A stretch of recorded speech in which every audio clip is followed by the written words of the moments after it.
friends. Good evening. Once again, welcome to this weekly market analysis. Markets अभी इस समय अपनी वॉलेटिलिटी परसिस्ट कर रही है और जो रशिया यूक्रेन इशू है वो पूरे मार्केट का ग्लोबली मूड स्पॉइल किए हुए है। अर्ली कोई रिजोल्यूशन नज़र नहीं आ रहा है। उसके अलावा जियोपॉलिटिकल में मिडिल ईस्ट में भी कुछ इश्यूज हुए हैं जहाँ पर ये एलिज किया गया कि ईरान ने कोई मिसाइल अटैक किया है इराक में यूएस के इंस्टॉलेशंस पर। तो ये सभी चीज़ें मूड स्पॉइल कर रहे हैं। लास्ट वीक में भी बहुत ह्यूज सेलिंग देखने को मिली एफआईआई की तरफ से ऑलमोस्ट 25,000 करोड़ का। उसके अगेंस्ट में डीआईआईज ने 17,000 प्लस का बाइंग किया। मार्केट थोड़ा रिबाउंड किया बिकॉज ऑफ शॉर्ट कवरिंग। ये कोई वापस बाइंग मार्केट में आई हो ऐसा नहीं था। तो अभी मार्केट बड़ा पॉइज्ड है अगेन एक रेजिस्टेंस पर जो अभी हम चार्ट में देखेंगे। पर ओवरऑल जितने भी इंडिकेटर्स हैं वो सारे नेगेटिव ही दिख रहे हैं। डॉलर इंडेक्स ऑलमोस्ट अब 99 के ऊपर चला गया। यूएस डॉलर काफ़ी एक्सपेंसिव हो गया अगेंस्ट इंडियन रुपी 76.71 पे आ गया। बॉन्ड डील्स अगेन स्पाइक कर रहे हैं और 2 के ऊपर जाने की तैयारी कर रहे हैं अभी, क्योंकि इंटरेस्ट रेट बढ़ने का अंदेशा मार्केट को हो गया कि बहुत तेज़ी से बढ़ेंगे interest rate. Commodities again up trend उनका स्ट्रांग है। क्रूड 112 पर चल रहा है। वो 100 से ऊपर जब तक चलेगा तब तक तकलीफ रहेगी सभी को। तो इन्फ्लेशन का डर और फिस्कल डेफिसिट की जो कैलकुलेशंस हैं वो सारे टॉपसी टर्वी हो जाएंगे, सिर्फ इंडिया के लिए नहीं बाकी ग्लोबली सभी के लिए। डोमेस्टिक डाटा अभी कॉशियस है। हालांकि इंडस्ट्रियल प्रोडक्शन के नंबर्स थोड़े बेहतर आए लास्ट वीक, लेकिन अब नेक्स्ट वीक में इन्फ्लेशन के नंबर्स आने हैं। ये बड़ा क्लोजली वॉच किया जाएगा। एक हायर इन्फ्लेशन जो उनका रेंज था आरबीआई का उससे अगर ऊपर जाता है तो फिर यहाँ पर भी इंटरेस्ट रेट बढ़ाने की बातें होने लगेंगी या बढ़ाए भी जा सकते हैं। वो एक नेगेटिव होगा इकोनॉमी के लिए। ओवरसीज क्यूज हमारे अभी वीक ही हैं। डाउ हमारा जो की सपोर्ट लेवल्स हैं उनसे नीचे चल रहा है और सबसे मेन चीज़ है टेक्निकली 200 जो डेली एक्सपोनेंशियल मूविंग एवरेज का लेवल है उससे वो नीचे है। यूरोप ने एक अनाउंस किया कि जो अपना स्टिमुलस उनका चल रहा था उसको वापस करने का पेस उन्होंने तेज़ कर दिया है। तो ये भी एक लिक्विडिटी को सकआउट करेगा मार्केट के अंदर से।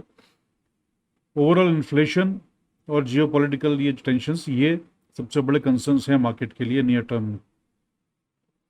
विक्स थोड़ा इंडिया में नीचे आया लेकिन फिर भी एक हाई लेवल पर ही अभी सेटल्ड है 25 के ऊपर। तो ओवरऑल मार्केट व्यू अभी ऐसा लगता है कि ये टेंशंस जो जियोपॉलिटिकल हैं ये चलने वाले हैं और उसकी वजह से ऑयल नीचे नहीं आएगा। और अगर ऑयल 100 के ऊपर रहता है तो वो इकोनॉमी के लिए और कंपनीज के वैल्यूएशंस के लिए बैड न्यूज़ रहेगी।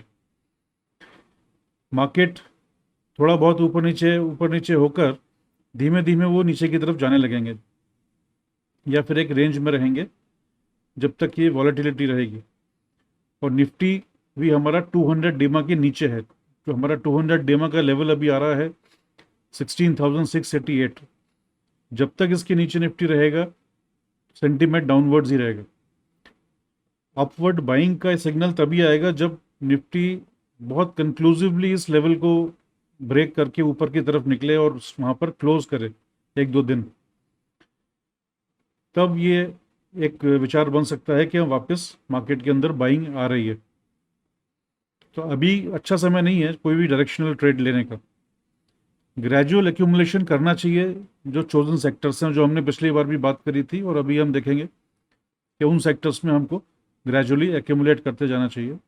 या फिर जो ब्लू चिप स्टॉक्स हैं लाइक HDFC बैंक या एशियन पेंट्स जो कि अभी अंडर स्ट्रेस हैं because of this inflation and geopolitical, ऐसे स्टॉक्स को हम ग्रेजुअली एक्यूमुलेट कर सकते हैं।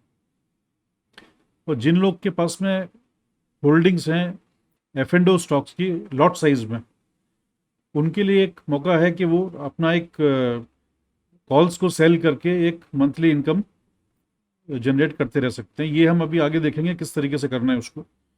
एक नज़र हम डालते हैं जो हमारा निफ्टी का चार्ट दिखा रहा है, ये डेली कैंडल है। तो आप देख सकते हैं कि कंटिन्यूस एक ये चैनल के अंदर वो नीचे की तरफ चलता चला जा रहा है। अभी यहाँ तक पहुँचा है, यहाँ पर रेजिस्टेंस उसको मिलेगा और यहीं पर हमारा 200 डेमा भी है। तो इसके ऊपर अगर ये सफल नहीं होता जाने के लिए तो वापस हम ये नीचे के लेवल्स वापस देख सकते हैं, 15,900 और इवन 15,600। तो इस चैनल में हम कब तक चलेंगे वो देखना होगा कि हमारे जो ये ग्लोबल फैक्टर्स हैं ये कब तक हमको इम्पैक्ट करते हैं। जो स्टॉक्स की हम बात कर रहे थे, स्टॉक्स हमारे सेक्टर्स वही हैं, आईटी, डिफेंस और कमोडिटीज़। ये पिछले हफ्ते जब हमने बात करी थी उसके बाद लास्ट वीक में ये पूरे सभी के सभी स्टॉक्स चले हैं करीब करीब, और अच्छा चले हैं। और आगे भी अगर ये ज़्यादा चलेंगे नहीं तो लेकिन गिरेंगे भी नहीं मार्केट गिरने के बावजूद। तो ये इसलिए इन स्टॉक्स में ज़्यादातर लोग छुपने की कोशिश कर रहे हैं। जो हमने बात किया था कि हम जिनकी लॉट साइज है हमारे पास उनकी हम कॉल सेल कर सकते हैं। ये फ्यूचर्स एंड ऑप्शंस का एक जिसको हम बोलते हैं कवर्ड कॉल, ये वो कॉन्सेप्ट है। तो जैसे एक एग्जांपल के तौर पर हम देखते हैं, मान लीजिए HDFC बैंक है जिसका कि लॉट साइज 550 का है, 550 शेयर्स।